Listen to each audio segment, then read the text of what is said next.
Olá, pessoal, boa tarde. Boa tarde. Boa tarde. Tarde.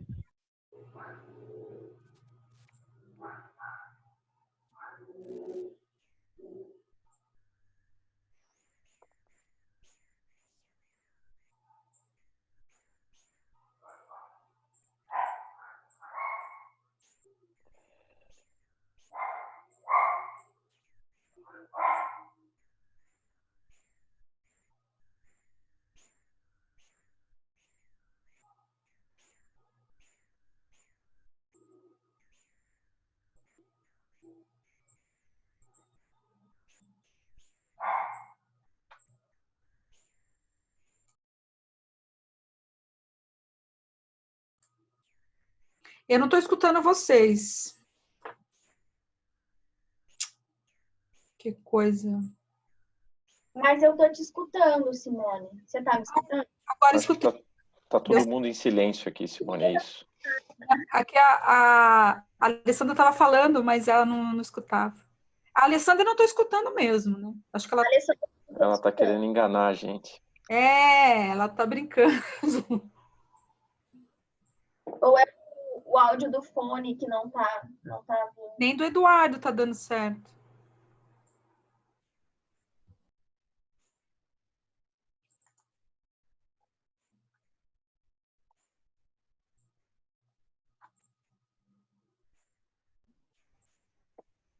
Alessandra e Eduardo, nós estamos vendo, mas nós não estamos escutando. Não sei por quê. Não estão escutando no Zoom?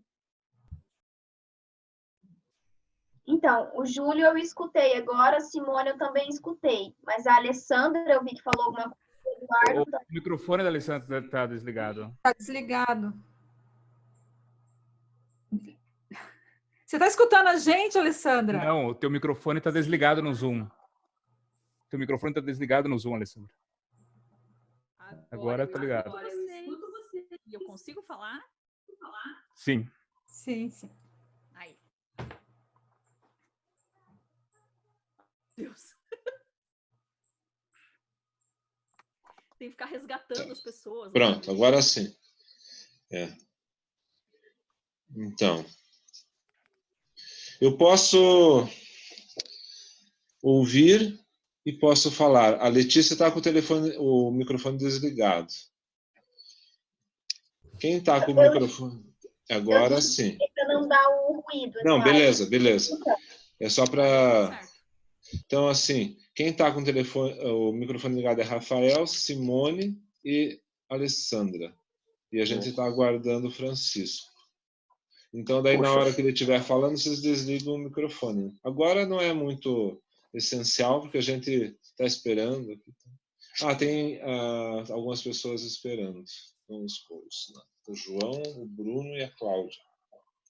Mas aquele microfone ligado na tese foi embaraçoso, né? Na defesa. Ah, foi?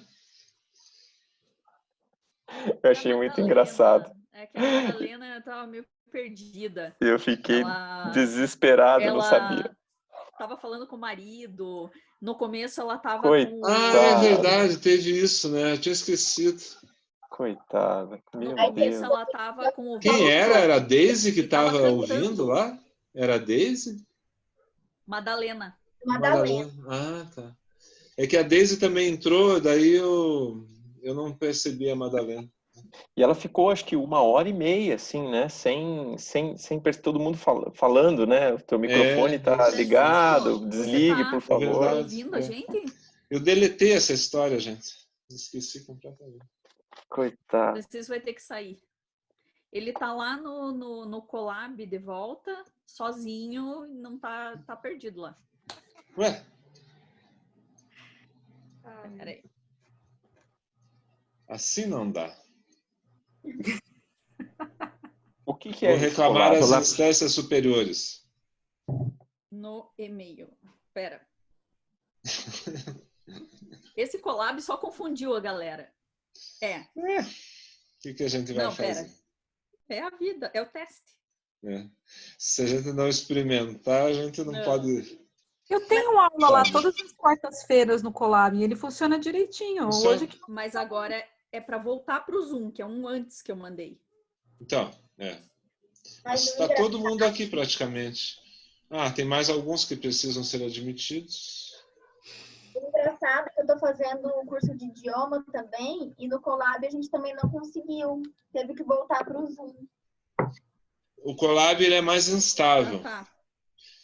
É um fato. Não pela minha experiência, mas eu ouvindo os professores, né, todos os dias, desde que a gente começou a usar. A experiência dos alunos, dos professores, é de instabilidade na plataforma. Já o Zoom se você não quiser, né, que as pessoas invadam o teu espaço, é melhor não usar o Zoom. Em todo caso, dá para... Agora eu estou usando aqui o Francisco, Note, acabei de encaminhar novamente. porque não dá para gravar as do sessões Zoom, onde estamos todos ali, que acho que vai dar certo. Veja no lá, acabei de YouTube. mandar novamente. No YouTube não dá para gravar porque fico eu aparecendo. Que nem na tese. Então, aquela experiência anterior eu meio que coloquei no privado lá, porque eu não quero que ninguém veja aquilo. Imagina, fico eu assistindo Boca. O que é o vídeo? Eduardo assistindo Boca falando. Dizendo, melhor é transcrever aquilo, sei lá, ou deixar só como arquivo de áudio, tirar o vídeo, dar um jeito. Deixar uma foto de paisagens. Eu mandei de novo o link do Zoom para o Francisco lá. Vamos ver se ele chega. E aqui no Zoom eu baixo no computador e daí mando para o YouTube. Esse aqui seria daí o processo mais. E o legal é que fica, né, com os participantes, eu acredito. Eu nunca fiz Só que isso. aquela coisa, para cada meia hora, né? Vão ser várias Só sessões, isso. né? Beleza. Tudo claro. Opa, apareceu mais alguém, o Antônio. Apareceu o Alisson.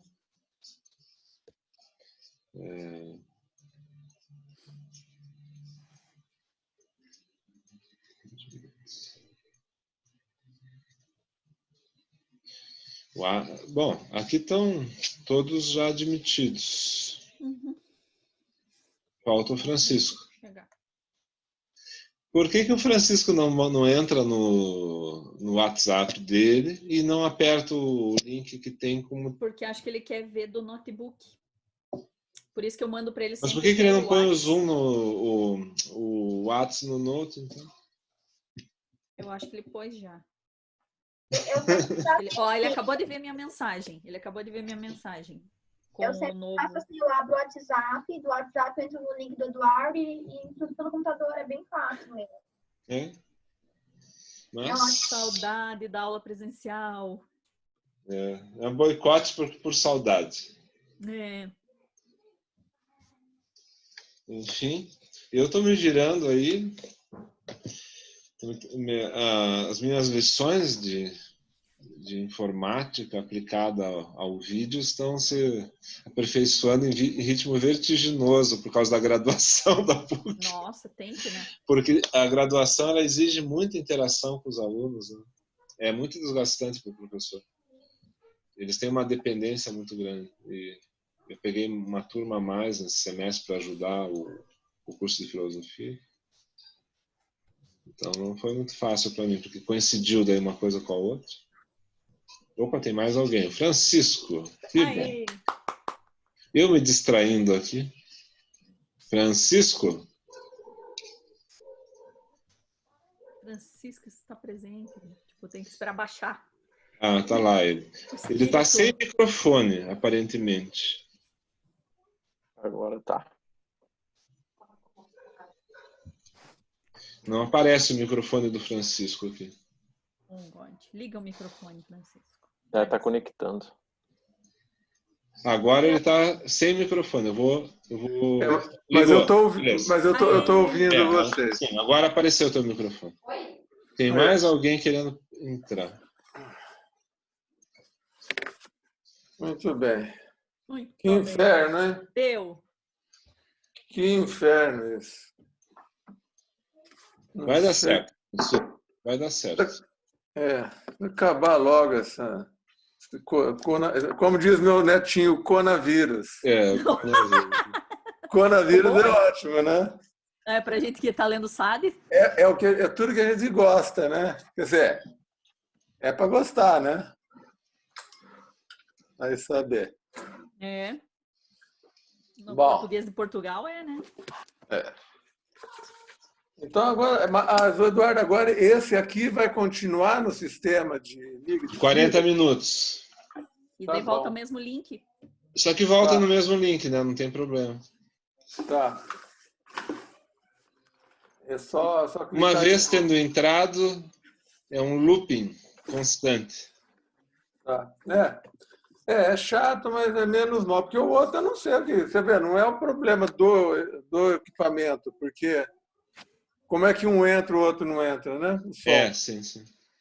Tá muito esquisito isso, né? Mas o Collaborate lá, ele é meio assim mesmo. Sabe? Ele não colabora. Ele não colabora. Não Collaborate. Algum problema de... Bom. Em todo caso... Tá. Então tá... Já chegou gente para começar? Ou você quer esperar mais? Eu acho que a gente pode começar e as pessoas, eventualmente, que forem chegando. Tem também a oportunidade de assistir depois o início gravado. Tá bom. Então vamos começar. Bom, eu mandei o texto para vocês. Deixa eu ver agora onde que eu pus o lápis. Eu gosto tanto de lápis, mas eles somem. É porque são redondos, né? Eles correm para lá, para cá e tal. Então é o seguinte, eu mandei um texto, mas eu queria explicar uma coisa que aconteceu ao longo entre o último encontro e esse, que é o seguinte, eu já expliquei mais ou menos a dinâmica da produção desse texto. Então, como eu apresento a cada 2 semanas, eu tenho tido um período de leitura, vamos lá pegar de um autor, um tema, uma coisa que eu introduzo ali, e depois um período de redação ali, de inserir os argumentos, encaixar, depois reescrever, até que ele vai se incorporando ao texto e ficando mais ou menos natural, né? Então, essas 2 semanas, eu fiz o primeiro trabalho foi relativo ao que a gente chamou de... se chama, né? Entre os... Deixa eu achar o que aconteceu. Está aqui. Teoria da ação, né, em Canguilhem. Então, isso aí eu li, o Vinícius me arrumou um material, procurei aqui, ali, fui investigando isso, fizemos contato com as pessoas que trabalham com isso e tal, e estão isolando esses textos do Canguilhem que dão conta disso, que chama teoria da ação dele, né? Como os homens devem proceder. Quando a coisa vai mais para o lado político, né? Então, aí isso está incorporado na última sessão, vamos dizer, na parte final do texto. Isso é bacana, hein, Francisco? Isso é importante, porque é como vão refletir, então, essa normatividade, como é que isso se encaixa para você pensar essa regra de normatividade dentro do agir humano, né? As notícias não são muito boas, assim, porque, no fim, a normatividade que ele acaba dizendo que existe na natureza não é a mesma que... Não podemos contar com ela na civilização, mas, enfim, é um elemento bacana para reflexão. Aumenta muito a responsabilidade dos homens ali.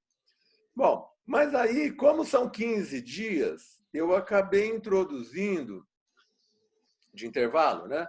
Eu acabei introduzindo nesse mapeamento das influências do Canguilhem, não poderia, em algum momento, teria que aparecer isso mesmo, que é a influência do Bachelard, que foi o professor dele, né? O Canguilhem, ele está entre ele foi professor do Bachelard e aluno do Bachelard e foi professor, orientador do Foucault. Então está nessa linha assim de pensamento. E aí eu tinha que fazer essa visita, né? Tem que ver como é que se dá essa influência, o que dá para relacionar de um para o outro, enfim, né? Não é uma influência que eu não conhecia, mas já sabia que não poderia passar desapercebido, eu teria que investigar. Aí eu acabei me perdendo um pouco na organização, porque faltou tempo para fazer essa maturação, né?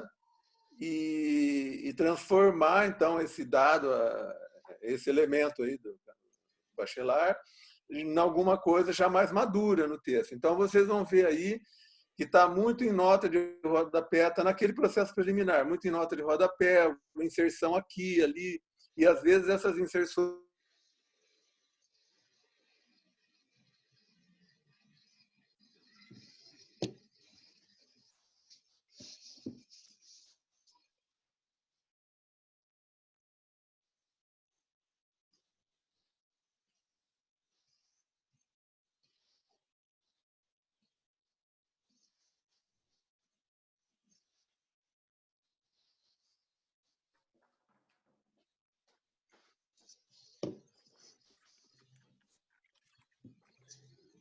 depois que ele descobriu que eu sou grupo de risco, ele vem todo dia aqui para tentar me matar de coronavírus.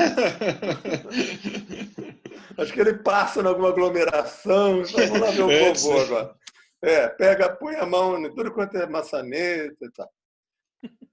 Bom, então, a ideia é... então, aí eu preciso confessar uma coisa. A influência do Bachelard, eu acabo descobrindo isso, porque a gente que trabalha com psicanálise sabe muito bem como as influências são escamoteadas por todos. Assim, ninguém gosta de contar que leu, que se inspirou, coisas desse tipo, né? E acho que isso não tem muita exceção, não. E ela aparece, então, muito menos, pelo menos à primeira vista, do que ela efetivamente é. Então, eu preciso confessar assim, que eu não sei ainda o lugar exato que o Bachelard vai ter nesse texto, mas o lugar que ele já ocupou nessa semana é alguma coisa assim que mudou, vamos dizer, reconfigurou o propósito do texto, né? Se vocês observarem aí, vocês vão ver que até o nome mudou, né? Sim, o título. Isso, o título. E aí algumas coisinhas eu já consegui ajustar na organização e nos propósitos, na própria tese que o capítulo defende, já tem muita mudança ali, que não está madura ainda, mas já está presente. Então, eu queria fazer em duas fases hoje. Mostrar alguns momentos ali, onde essa influência do Bachelard, que inclusive eu não tenho muita segurança, porque comecei a ler assim, com esse propósito bem recentemente, né? Coisa de uma semana, 10 dias. E depois da segunda parte, então, a gente vai lá para o final e vamos ver essa coisa da teoria da ação aí. Tá? Então, é assim, eu queria que vocês vissem já no título a ideia da evolução no novo caminho. Porque, a partir da leitura do Bachelard, aí vamos descer para a página 2. Que vai aparecer um parágrafo em vermelho. Tá? Então, é aqui que eu vou explicar assim, a guinada que o texto sofre. Porque vocês devem saber, pelo menos de ouvido, como eu sabia, que o Bachelard é um historiador, epistemólogo da ciência, que traz a ideia de... naquela linha assim, de Feyerabend, Thomas Kuhn, Karl Popper, foram todos esses epistemólogos desse período e filósofos da ciência e tal, que trouxeram muitas teorias de como se desenvolve a ciência, o espírito científico, etc. E o Bachelard não é o mais famoso entre nós, né? Até queria fazer um parênteses aqui, eu acho que ele tem uma boa atenção à psicanálise, eu acho que vai numa linha completamente diferente do que o Loparic sustenta com relação aos paradigmas, porque está apoiado em Thomas Kuhn, mas o Bachelard tem uma orientação muito interessante sobre a evolução das racionalidades científicas, do espírito científico, e que mostraria, evidentemente, uma relação do Freud com esses outros, como Winnicott, Lacan e tal, que é bem diferente dessa coisa do paradigma que o Loparic sustenta a partir do Thomas Kuhn, né? Então, eu vou ler o parágrafo aqui, e aí vocês já vão entendendo a guinada que o texto sofreu. Então, assim, quem já viu lá a introdução, essa ideia de que o capítulo é um desdobramento do livro do ano passado, né, o Vento do Epicuro e tal. Aí, veja como eu organizei esse parágrafo aqui. Outro fator a se notar é que, em 2019, nos ocupamos do que chamamos darwinistas, né? Acho que vou mudar darwinismos, porque é tudo aquilo que a gente viu lá, os desdobramentos, as escolas, né? Além dos transformistas que os precederam. Então, é essa história, né, que a gente sempre comentou. Você tinha lá, vamos dizer, um tipo de evolucionismo que era chamado transformismo antes, aí vem Darwin, Wallace e tal, Spencer, Darwin, Wallace, e aí a coisa vai se desdobra no evolucionismo, né, nos darwinismos. Então, vamos dizer, esse movimento que vai do transformista, né, que era Buffon, Lamarck, Cuvier e tal, chega em Darwin, ultrapassa Darwin, há uma possibilidade de pensar isso, e aí eu coloco assim, por muitos considerados antecedentes ou precursores de Darwin, né, sob um enquadramento mais ou menos contínuo de uns aos outros, né? A gente sempre destacou isso, elementos comuns, o que há, né, de ruptura, vamos dizer, alguns saltos que um dá o outro, mas a gente nunca se ocupou efetivamente de fazer vamos dizer, uma epistemologia desses autores para mostrar que tipo como é que o bastão passou de um para outro, né? A gente nunca teve, eu particularmente nunca tive esse cuidado de aplicar sobre eles, vamos dizer, uma dessas chaves de leitura, seja do Bachelard, seja do Kuhn, como for, né? Mas então, hoje eu reconheço, olhando para o livro, né, olhando para a publicação de 19, eu vejo isso, que eu fui comentando, inclusive assim, com palavras inconsequentes, né, dizendo que o Canguilhem era um desdobramento, um bom leitor, sem nenhuma preocupação epistemológica no sentido de dizer qual a lógica que liga um ao outro ou que separa um ao outro, né? E aí, a partir do Bachelard, e isso me capturou, porque assim, eu não posso ignorar o que o Bachelard falou, porque foi o que o Canguilhem fez, e aí eu percebi que é o que eu podia aplicar sobre o Canguilhem também. Então, veja, aí vem o no entanto, aquela maneira de proceder, lá em 19. No entanto, hoje, levo em conta, eu acho que vocês já perceberam os pronomes aqui. Quando eu ponho no plural, é uma referência ao livro que foi escrito a 4 mãos. Esse capítulo eu estou escrevendo sozinho, então eu volto a escrever na primeira pessoa. No entanto, hoje, levo em conta o ponto de vista bachelardiano, e aí, por hora, eu estou trabalhando com obras fundamentais dele, assim, para o que se presta aqui, que é a formação do espírito científico, a filosofia do não, né, nesses intervalos que vocês estão vendo, entre 38 e 40. Hoje usei um artigo dele, que é muito importante, que antecede o livro de 38, que é um artigo que se chama Idealismo Discursivo, que é de 35. Então, é como se fosse um ensaio, assim, uma preparação para as teses que ele publica nesse livro, A Formação do Espírito Científico. Então, são esses 3 textos primeiros assim do Bachelard que eu estou levando em conta. E aí estou tendo uma assessoria aqui em casa, que a minha esposa fez mestrado em Bachelard, não sei o quê, é bióloga, então eu tenho me consultado um pouco nisso, né? Então, aí, vamos dizer, a partir dessas, então, eu reconheço que eu estou levando em conta esse ponto de vista quanto à perspectiva que, por enquanto, chamarei descontinuísta da história da ciência. E que os monzanianos que me desculpem agora, porque eu mudei de referencial epistemológico. Não estou mais fazendo o movimento do pensamento, né? Vou partir para uma epistemologia descontinuísta da história, né? Fazer o quê? Né? A gente tem que viver, tem que caminhar teoricamente também, né? Quer dizer, não que eu concorde com isso ou concorde com o na verdade, eu não preciso concordar com nada, eu só preciso trabalhar. E aí, uma hora, uso uma chave ou outra para ver no que dá, né?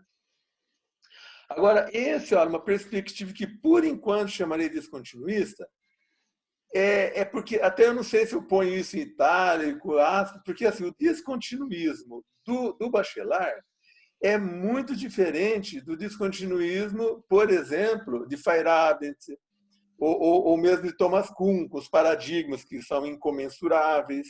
Porque, veja, cada uma dessas epistemologias tem uma terminologia e uma conceituação próprias. Então, não dá para dizer que a descontinuidade, por exemplo, de Feyerabend, onde Lacatus, por exemplo, que é um porra louca lá, que diz que cada modelo vale por si só, que não tem relação nenhuma. Quer dizer, cada um define a sua maneira. E como o Bachelard é o menos conhecido entre nós, é importante que depois, lá na frente, eu vou dar um pouco mais de detalhe e tal, mas é importante deixar claro que o descontinuísmo dele não é nesse sentido kuhniano, por exemplo, onde cria-se, que a gente está habituado a ver, né? Habituamos com Loparic e tal, que é ver um paradigma sendo tratado como incomensurável em relação a outro paradigma, né? Como se fossem modelos incompatíveis, né? Incomensuráveis. A descontinuidade aqui tem uma característica própria, né? Tem uma ideia de abarcar, de criticar por dentro e de agregar, né? Inclusive, tem uma construção que eu já estou percebendo no Bachelard dessa noção, que não é assim tão positiva, tão bem definida em um único momento, né? Então, depois a gente vai ver esse detalhe. Então, essa descontinuidade é a descontinuidade, eu vou dizer logo em seguida, que o próprio Canguilhem atribui a Darwin. O Canguilhem tem um artigo, eu vou mostrar aqui para vocês, numa coletânea de 68, que eu refiro aí, chama-se Os Conceitos de Luta por Existência e Seleção Natural, em 58, Charles Darwin e Wallace. É muito interessante a aplicação do ponto de vista bachelardiano aí. Vale a pena ler esse artigo, porque ele mostra como é que esses autores, que nós que lemos um pouco o outro, e lemos comentadores que dizem que as duas teorias são iguais e que elas se equivaliam, que por isso que o Darwin teve que publicar logo, porque senão o outro, que era mais novo que ele, ia ganhar o mérito. Ele destrincha as duas teorias, o Canguilhem, e mostra que há uma descontinuidade aí, né? E que Darwin, aí ele, vamos dizer, como se ele estivesse usando um conceito bachelardiano, que é o de racionalidade científica. Diz a racionalidade científica do Darwin é completamente diferente do próprio Wallace, que era um absoluto contemporâneo. Estamos chegando ao fim dessa reunião, dessa específica. Depois a gente renova. Tem 10 minutos, né? Isso. Então, vamos terminar o parágrafo para não ficar cortado. Então, essa perspectiva descontinuísta é nesse sentido, é de identificar não paradigmas. Eu acho que sempre a gente tem que tentar afastar essa outra influência que a gente tem. Mas é uma nova racionalidade que ele prega, né? E eu digo isso, então, para melhor me explicar adiante. Quer dizer, como eu estou na segunda página ainda, não é a hora de eu estar falando de Bachelard, mas lá na frente eu vou explicar um pouco melhor isso. Então, ponto de vista que, de certa forma, e que precisa ser melhor avaliado, foi adotado por Canguilhem em pelo menos 2 oportunidades. Aí tem essas 2 referências que eu só faço aqui, sem entrar em detalhes, que é essa que eu acabei de mencionar para vocês, quando ele diz que o Charles Darwin é diferente do próprio Wallace. E, inclusive, ele fala coisa muito interessante. Da primeira, né, nesse artigo, ele considerou que a obra de Darwin é dotada de uma racionalidade própria, de um poder de ruptura epistemológica, que trata, inclusive, como uma invenção, né, uma criação. Assim, tem essa expressão que invenção. Ele que é capaz, a obra dele é capaz de uma ruptura epistemológica e de uma invenção. Né? E na segunda obra, de 68, de 75, que é a Ideologia e Racionalidade na História da Ciência da Vida, para entender mais rapidamente aqui, é só ir na epígrafe que eu pus aqui, na primeira página, onde ele diz: a história da ciência da vida é verdadeiramente uma história, quer dizer, uma sequência de rupturas e de invenções. Né? Então, vamos lá. Quer dizer, eu ainda não tinha me atentado para isso, para a filosofia da história da ciência que o Canguilhem adotava, a base teórica dele. E essa base, né, é Bachelard. Então, não podia deixar de estar presente. Aí eu antecipo... Desculpa, Boca. Eu acho que tem uma diferença bem crucial entre os dois, que é a ênfase da competição dos animais em relação ao ambiente, né? Enquanto no Darwin é mais pela proximidade entre as espécies. Acho que isso aí muda muito a configuração deles, né? Sim, sim. Então, e nesse artigo ele destrincha isso, ele mostra esses elementos aí que de fato os afastam, assim, né? Enfim. Bom, tem algum minuto aí? Nós estamos com 6 minutos sobrando ainda. Ah, tá. Então aí, no parágrafo seguinte, deixa eu só colocar isso. Aí o que eu vou fazer nesse artigo todo, então, no conjunto do texto? Aplicar essa chave dessa descontinuidade, dessa racionalidade própria do cientista, que o Bachelard criou e que o Canguilhem usa, inclusive para avaliar a história da ciência, sobre ele próprio. Então, se antes eu dizia que ele era uma consequência, eu ficava mais numa peroração, assim, no sentido, né, um bom leitor, uma consequência saudável, não sei o quê, do darwinismo, que no fundo colocava ele entre os darwinistas. Agora eu estou redirigindo os esforços para mostrar que talvez ele seja também autor de uma racionalidade própria. Entende? Deu para entender essa mudança de foco? Né? Então, eu daqui vou ter que mostrar, vamos dizer, até onde ele caminhou com Darwin, mas o que também fez dele vamos dizer, um outro autor, alguém que criou descontinuamente, com esse sistema, com o que o Bachelard quer dizer por descontínuo. Não é uma outra teoria completamente radical, mas é uma teoria que o Bachelard chega a dizer que é complementar, assim, que tem como se ela se alimenta, ela critica e ela completa e ela produz um outro resultado, assim, né? Uma nova racionalidade que nasce dali, né? Então eu repliquei esse conceito até a compreensão, até para identificar qual teria sido o próprio papel do Canguilhem em relação a Darwin, né? Bom, em relação a essa questão da descontinuidade, uma pequena nota de rodapé, Francisco, É uma coisa que está presente nos três autores, né? Tanto em Bachelard, como Canguilhem, como no próprio Foucault. Foucault é essa questão da descontinuidade. Ele assume isso. Sim, sim. Muito provavelmente eles vêm todos, então, dessa tradição. Cada um dando, vamos dizer, o que entende por descontínuo, né? Como é que você se desliga de outra teoria, mas sempre com essa expectativa de uma descontinuidade, sim. Né? Bom, aí, no parágrafo seguinte, tem uma curiosidade que eu acrescentei. Ele está metade em preto, metade em azul, em vermelho, porque eu encontrei no segundo texto do Canguilhem, de 68 também, sobre Darwin, ele dizendo, a bricolagem não preciso nem falar de novo, né? Nós já falamos muitas vezes isso, que isso aí é do François Jacob, né? Que a natureza pratica bricolagem, esse tipo de coisa. Porque isso seria, então, vamos dizer, da herança darwinista, né? Essa nova racionalidade que Darwin traz, permite entender a natureza de formas diferentes. Uma delas é a bricolagem.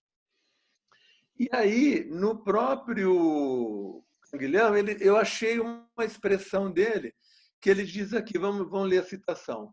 Ele diz, a natureza não é um teatro, nem um estúdio de artistas. Nada pode ser reparado, nada pode ser aprendido com isso.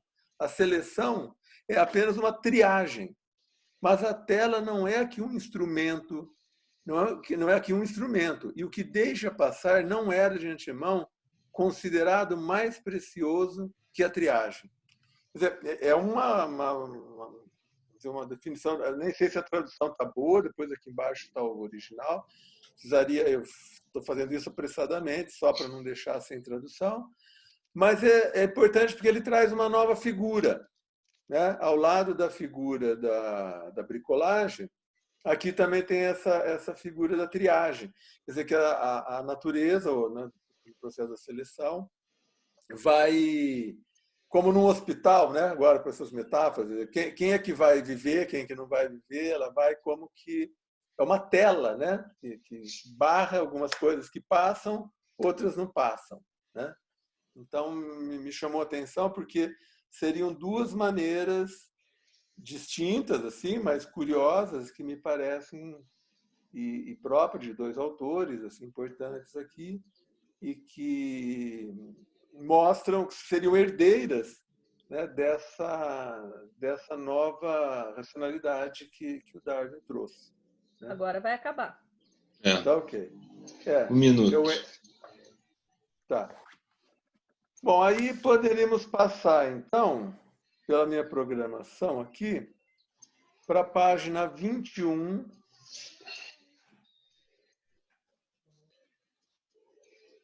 Página 21.